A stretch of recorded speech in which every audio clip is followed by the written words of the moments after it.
এবার প্রস্তুতি চলছে, বাকি প্রস্তুতি। তারপরে দেখা হচ্ছে কটার সময় আমরা বিরিয়ানি খাই। টাটা।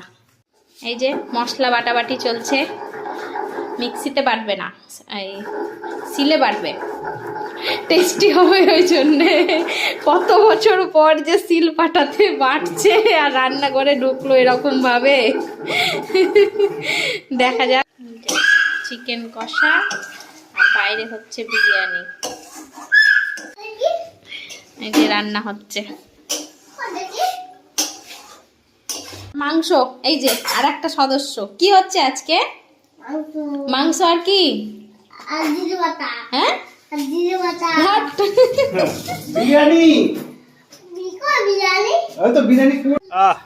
বিরিয়ানির মাংস। এই যে রাঁধুনি, মেন রাঁধুনি, এই যে মেন রাঁধুনি। এবার বিরিয়ানির লেয়ার দেওয়া হচ্ছে ভাত আর মাংসটা আমরা বিরিয়ানির মতন করে মাংস করে নিই, এমনি নর্মাল যেভাবে মাংস কষা করে ওই রকমভাবে মাংস কষিয়ে সেটা বিরিয়ানির লেয়ারে তখন দেয়া হয়েছিল। আমার মনে হয় ওই সেদ্ধ মাংসের থেকে মনে হয় কষিয়ে দিলে মাংসটা না খেতেও ভালো লাগে, হ্যাঁ, আর বেশ ভালো লাগে, টেস্টি হয় মনে হয়। তো ওই জন্যে আমরা বিরিয়ানি করলে ওই রকম করেই মাংসটা আলাদা করে কষাই, দিয়ে তখন বিরিয়ানির মধ্যে লেয়ারের মধ্যে আমরা দিয়ে দিই, তো ওটাই বেশি ভালো লাগে।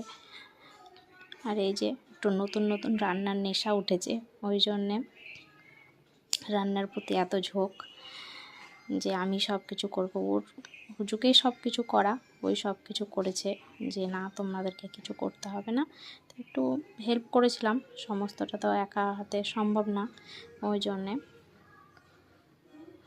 তো ভালোই হয়েছিল খেতে, খারাপ হয়নি। আর বিরিয়ানি যেমনই হোক না কেন ভালোই লাগে, গন্ধটা থাকলে, ফ্লেভারটা থাকলেই বেশ ভালোই লাগে খেতে। আর চেহারাটাও খুব সুন্দর হয়েছিল। আগে দর্শনদারি ফির গুণ বিচারি, তো ও বলেছিল কাঠেই দম দিব, তো ওই জন্যে কাঠেই দম দেওয়া হয়েছিল। এই যে ফাইনাল লুক, খুব সুন্দর হয়েছিল। আর লবণ টবণ সব কিছু পারফেক্টই ছিল, ভালোই লাগছিল খেতে।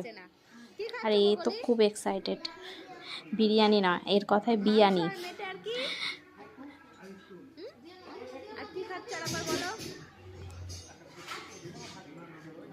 খেতে খেতে আমাদের অনেক রাত্র হয়ে গেছিলো, 10:30 বেজে গেছিলো। বেশ রাত্রি হয়ে গেলে অবশ্য অত রিচ খাবার খাওয়াটাও ভালো না। আর কেমন হয়েছে? করার নাই, যেহেতু আমরা দেরি করে সব কিছু আয়োজন করেছিলাম, ওই জন্য একটু দেরি দেখাচ্ছে। কেমন সব